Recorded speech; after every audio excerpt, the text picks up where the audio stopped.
Conrad Steiner, Doctor of Medicine. Tonight's story has the title, If Tomorrow Be Sad. Guardian of birth, healer of the sick, comforter of the aged.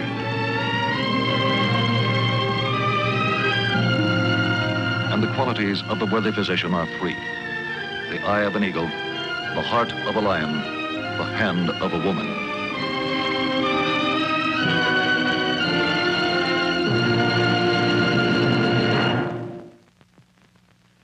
Say, this enterprising young shopper thinks she's helping Mother. And oddly enough, she is, because little Susie has just discovered the most remarkable wash-day development in ages. Look at that package, Mother. That's Oxidol in that bright new package. New Oxidol. Now, read what it says. Oxidol, new detergent containing color-safe oxygen bleach. Bleaches as it washes. Yes, behold the wonderful new Oxidol that's just out. The only leading detergent that contains its own bleach. You don't add separate bleach, no ma'am. Oxidol actually bleaches as it washes. That's it. Thanks to Susie, your next wash will be the greatest. Only this new Oxidol gets clothes detergent clean and bleach white and helps remove stains as no other suds can, all in one simple operation. Fine for colored washables. It's color safe. Keeps dresses lovely. Fine for all your clothes. So start getting lovely bleach white washes every time with new Oxidol containing color-safe oxygen bleach. It bleaches clothes white as it washes them clean. Now, new Oxidol brings you Medic. Our actual case history tonight concerns the field of neurology, science of the human nervous system.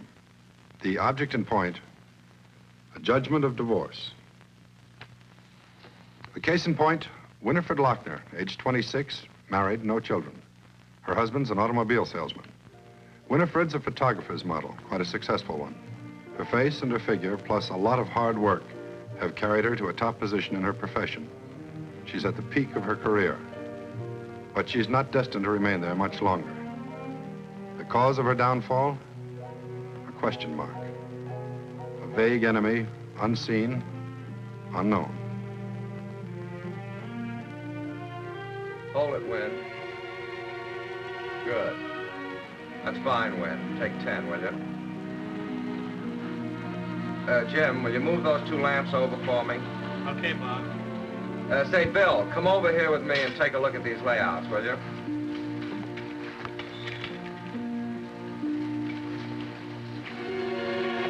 Will, is something wrong, honey? I don't know. Is anybody watching? No, it's all right. Oh, what's the matter? You feeling funny again? It's my eyes. I can't see. Everything's black. I can't see a thing. Winifred Lochner has experienced many such sudden and apparently unexplainable attacks.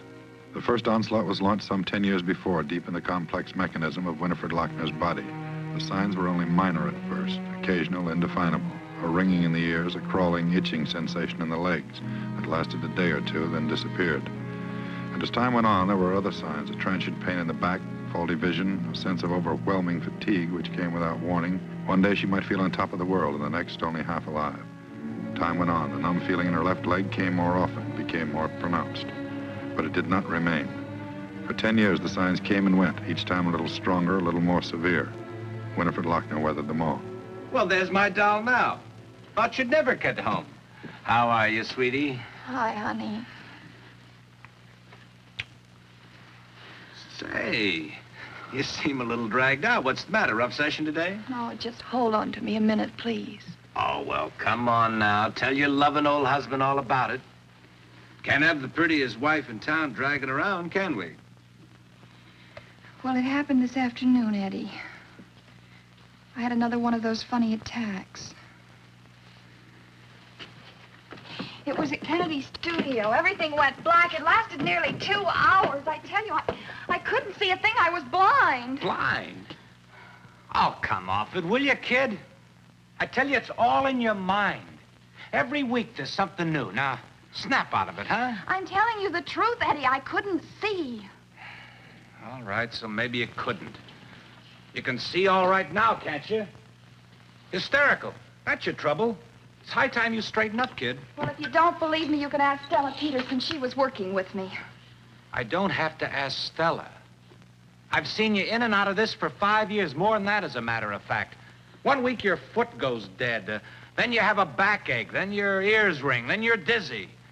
Look, some days I don't feel so good myself, but you don't hear me moaning about it, do you? Now snap out of it, huh, Win? I'm getting pretty tired of this routine. All right, I'm sorry I mentioned it. Oh, look, hon, I don't like to be rough on you, but sometimes the way you get, I have to. You just can't seem to get it through your mind that there's nothing wrong with you. You've been down to see Dr. Brooks I don't know how many times. Nothing ever comes of it. Guess you went down to see him again today, huh? No, by the time I called him, it had gone away. I made an appointment in the morning. Okay, great. Now, just promise me one thing, sweetie. When you see Doc Brooks tomorrow, let's make it yes or no, huh? Is there something wrong or isn't there? Let's settle this thing once and for all. Okay? All right. I'll go fix dinner. Made some stew this morning before I left. It's the kind you like. Why don't you fix yourself a drink? I'll have it ready in a minute. Stew? Oh, I don't know. I feel like a steak tonight, don't you? Hey, let's go down to Adolph's. What do you say? Get a nice top sirloin. Well, anyway, I gotta see some buyers in from out of town. Like to have them meet you. See what a beautiful wife I've got. Anyway, it never hurts to butter them up a little.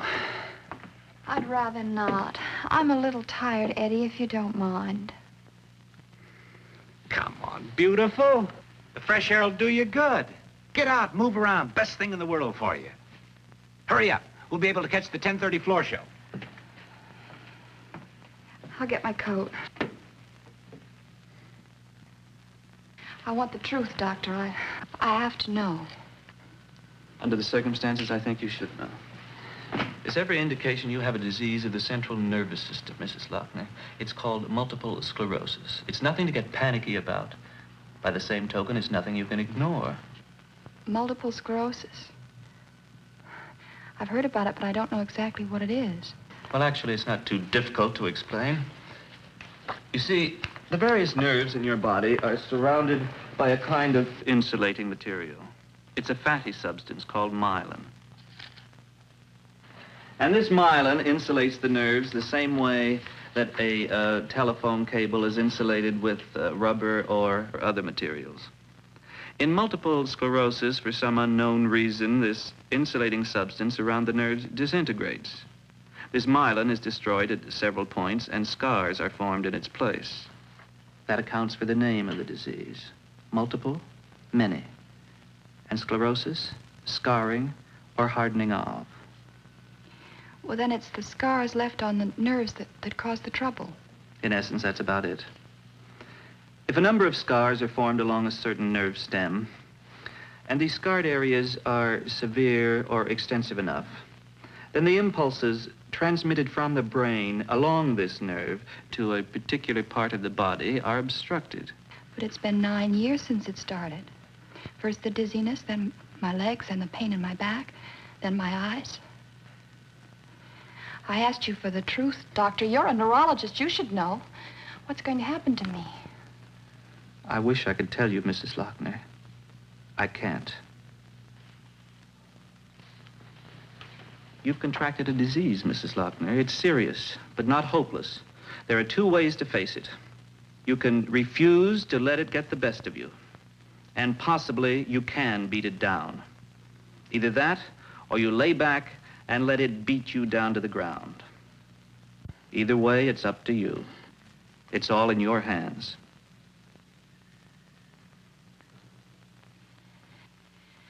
Well, that's about all of it. The only reason he didn't tell me before was because he just couldn't be positive what it was, and, well... But he's positive now. Yes, Is that it? he is. He had another doctor in for consultation, a neurologist, Dr. Steele. He agreed with Dr. Brooks, multiple sclerosis. Well, maybe they made a mistake. They could be wrong, you know. Oh, they're not wrong, Eddie. Dr. Brooks waited a long time to tell me. The only reason he did now was because he thought it'd help me get along better. I mean, knowing the truth. So now what? What happens now? I don't know. I may have more attacks. I may not. The chances are you will. Only they'll be worse than ever. Isn't that what you said? It's possible. You can hit you anywhere. Your arms, your legs, maybe both. You can be paralyzed. It could be. It could happen again in my eyes or my hearing or my speaking. I might even lose control of my bladder. Is there anything else you'd like to know? Eddie? Is there something you want to tell me? Look, Gwen, this isn't simple. I mean, this is a big thing. I mean, if you're paralyzed, unable to move, you won't be able to do a thing. Well, let's use the old head. Let's be logical. What are you trying to say? I'm only saying let's be sensible, logical. Let's be adult about this thing. You're bedridden. I couldn't look after you all the time. You know how I hate to be around sick people. I can't stand it. You know that. I know. All right. It's a weakness. So I'm weak. This is the way I am. I can't help it. Everybody's got a weakness. Think what it'd be like if you were laid up in bed all the time. What kind of marriage is that? It isn't fair to either one of us. It's only logical. Why don't you say it? You want out, you want a divorce. Now, wait a minute. Don't be unfair. I didn't say that. Maybe just a separation. We'll see what happens. It's the best thing for both of us. You can see that, can't you? You sure that's what you want? It's not what I want, sweetheart. It's the only honest thing to do. It's only logical. All right. Wish you'd leave right now. I'll send your things over to your mother's in the morning. Now, look, there's no use being bitter about it. Get out, Eddie. Right now, just get out. All right, if it's the way you're going to take it. I was only trying to... Will you get out?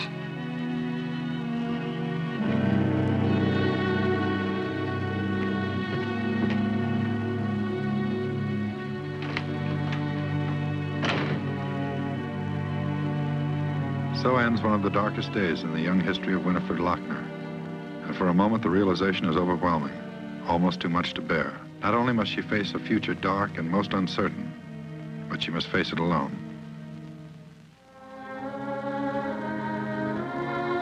After 2 weeks of brooding alone in her apartment, Winifred Lochner finally emerged to take up her professional career where she left off.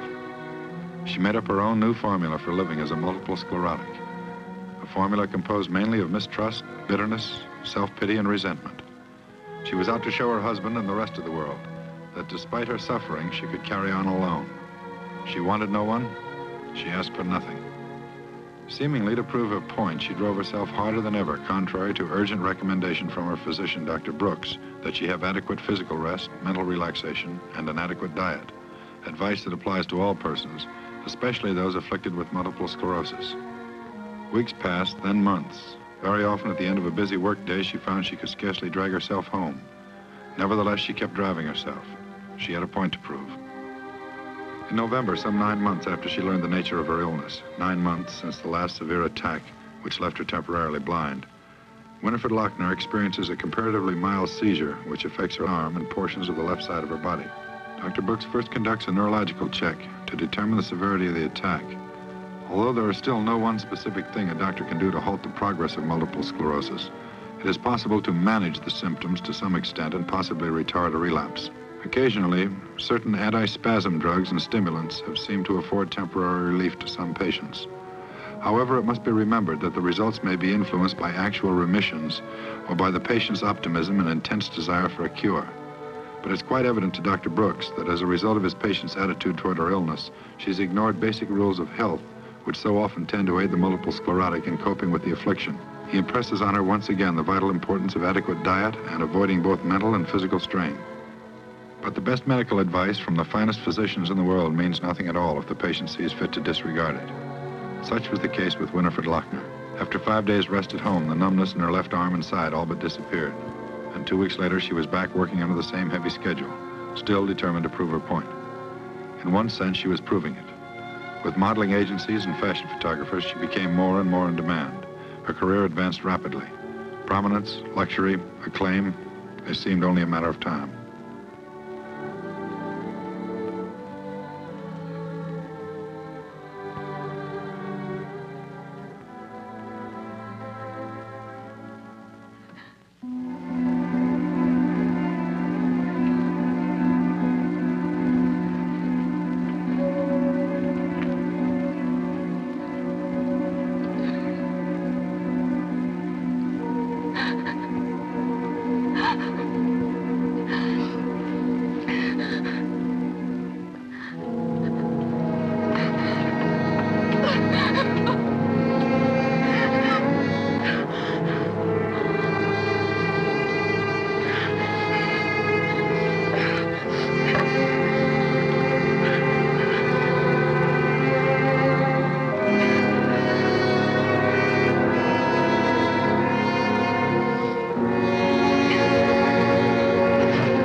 Most of the damage seems to be centered in your left leg, Mrs. Lochner.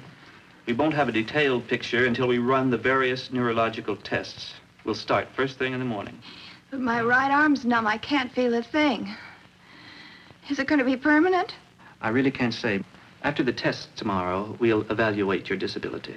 After that, a physiotherapist will chart a special series of daily exercises for you. You see, sometimes new nerves can be taught to take over the functions of the disabled nerves. Doctor, how can I exercise them if I can't even feel them? It won't happen overnight. But believe me, you are going to move that arm and leg yourself. I guess I've been pretty stupid about this thing, haven't I? Forget everybody. Hate everybody. I was the only one who mattered. Just keep pushing. Keep pushing.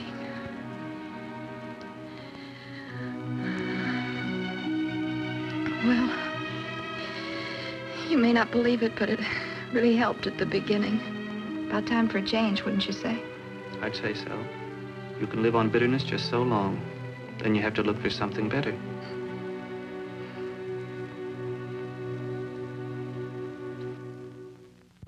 The following day, in an effort to determine the exact nature and extent of damage to the patient's nervous system, a spinal tap is made as well as various other neurological examinations. To date, no single blood or urine or spinal fluid tests, no X-ray or other special machines have been devised which clearly reveal the presence of multiple sclerosis and/or the nature of a specific attack of MS. This is one of the great problems which medical science is now working to solve. In a case of multiple sclerosis, the attending physician cannot depend on the patient's description of symptoms or even what he himself can immediately observe. He must look for certain neurological signs, such as increased or abnormal reflexes, and determine whether or not these signs are valid evidence of damage sustained from a specific attack in a patient afflicted with MS. In order to forestall stiffening of muscle fibers in the affected areas, the multiple sclerotic patient is started on a program of therapy as soon as possible. This is one of the first and most important steps in rehabilitating those afflicted. An important element in the therapy program is muscle retraining, to stimulate damaged but still useful muscle to the limit of its possibilities, and more important, to stimulate the use of other unused muscles so that they can take over the function of those muscles which are impaired. Specific special exercises and training in the activities of daily living, walking, eating, drinking, and dressing, can frequently mean the difference between a completely disabled patient and one who has a good degree of self-sufficiency. Another important element is stimulation of the patient's motivation. For the way the patient feels, hopeful or despairing, cheerful or depressed, will definitely influence his progress. In any disabling disorder, mental attitudes play an important general role in physical improvement or impairment. In disorders of the nervous system, mental factors may play an even more specific part. Unresolved tension and anxiety, for example, can result in increased spasticity or muscle stiffness. Suitable activities which serve both mind and body play an integral part in the program of rehabilitation. They stimulate interest in outside activities which may have lapsed, and at a time when it's most needed, they give the patient courage and confidence to make full use of his potential abilities.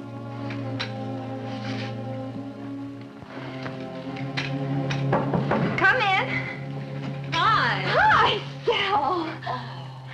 Oh, look how wonderful. Is the housing problem settled? Oh, everything's set. Worked out perfectly. Katie Harrington's taking my apartment, so I can move in with you anytime after the 1st of next month. That's when you're supposed to be getting out, isn't it? Uh-huh. That's wonderful, Stell. It'll make it so much easier. I couldn't think of going back to that awful old big apartment all by myself. Oh, I don't blame you. Oh, here's your mail. Oh, thank you. Take a look at these calls if you need a lift. Looks like every agency in town wants you for a job. As far as I can see, you're going to be booked solid as soon as you're ready for it. Well, I'm not sure I'm going to make it, but it's nice to know they want me, isn't it? No, nice nothing. You know this modeling business better than that. Either you've got it or you haven't. You've been around long enough to know that. What's the matter, honey? Is it bad news? No, it's nothing. It's from Eddie's lawyer. How about that? There must be an appropriate line for an occasion like this. I wish I could think of one. It's all right, Stell. I've been expecting it. A few years ago, it would have mattered. It doesn't anymore. It's almost like it happened overnight. Something gone, something new. Everything's changed. It's new. I like it. Everything's new. So it is after months upon months of therapy, exercising limbs which have no sensation, tedious bending, twisting, turning, day after day forcing life back into muscles that seemed hopelessly dead. Finally and at last, still hopeful, still determined, Winifred Lochner knows once again the great blessing of standing alone and walking alone.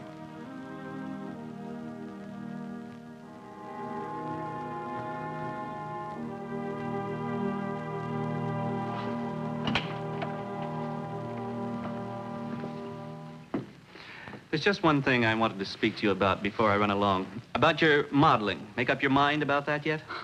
I'll do enough to pay for the groceries, and that's about all. I've learned my lesson. Don't you worry about that. I meant to ask you, that idea I spoke to you about last week at the hospital. I mean, joining the multiple sclerosis group. Given that any more thought? I forgot to tell you. The secretary of the local MS Society called me yesterday. We're going to have lunch on Monday.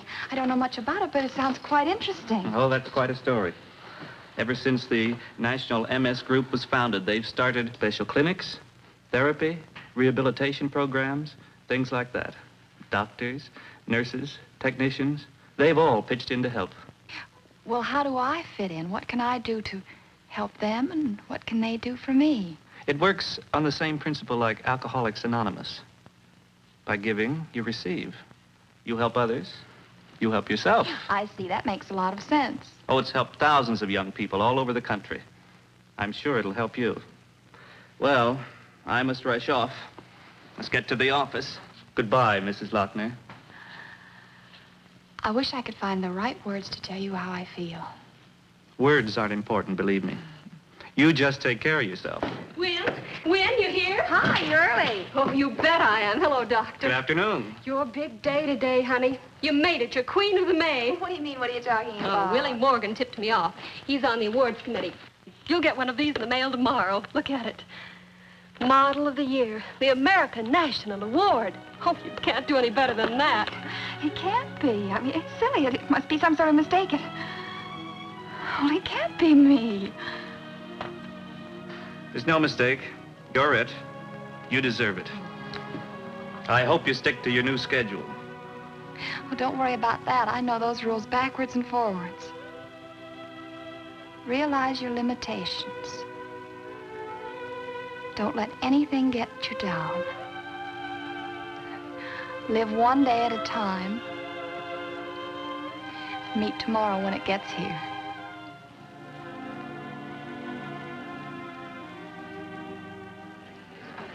Ladies and gentlemen of the Academy, honored guests, the President's Committee of the American National Academy of Fashion is pleased to present the Model of the Year, Winifred Lochner. This vagrant stream of light between night and night, let me keep it bright today. And if tomorrow be sad or never come at all, at least I've had today.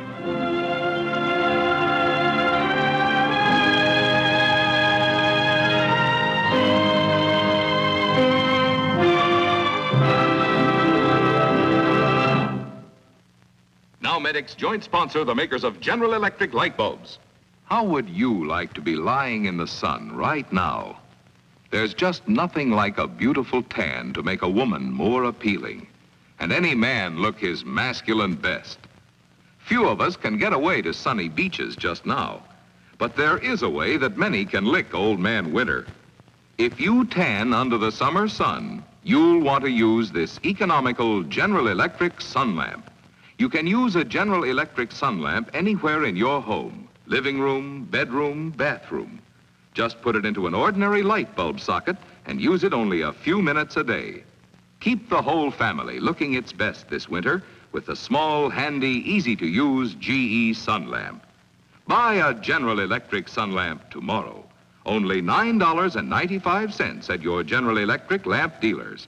Just follow the simple instruction booklet in the package. Look to General Electric to brighten your life.